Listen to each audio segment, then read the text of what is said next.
যেহেতু আমাদের প্রজেক্ট করার সময় আমরা যখনই এই হাইট আর উইডথ দিয়েছিলাম সেটা আমাদের অনেক বেশি আসছিল, তাই আমরা কি করছি, আমরা একটা রেশিও সিলেক্টর ব্যবহার করছি যেখানে আমরা শেডিং করতেছি এবং কত গুণ শেডিং করতে 10 গুণ শেডিং করতেছি।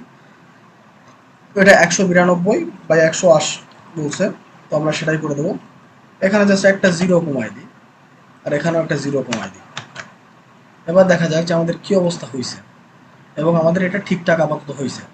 ওকে, এবার 20টা একদমই নিচে চলে আসছে যেটা আমাদের পছন্দ হচ্ছে না, তাই আমরা এটা কি করব, 20টা এখান থেকে চেঞ্জ করব। 20 আছে আমাদের কিসে, ডিভে, এবং যার ক্লাস হচ্ছে টাইম, আমাদের ডট টাইম।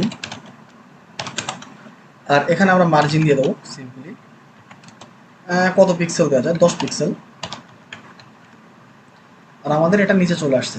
তো আপাতত আমাদের এই পর্যন্তই থাক প্রথম দিনে। তাহলে আমরা কি রেডি করছি, আমরা সিম্পলি জাস্ট ফ্রন্ট এন্ডের জন্য ফার্স্ট এডটা রেডি করছি এবং জাস্ট তার একটু স্টাইলিং দিছি। আমরা নেক্সট দিন কি করব, নেক্সট দিন হচ্ছে আমরা এখানে ভিডিও আনার বা স্ক্রিপ্ট ইউজ করার মাধ্যমে এখানে নামটা কীভাবে চেঞ্জ হয় সেটা চেষ্টা করব। And that's it.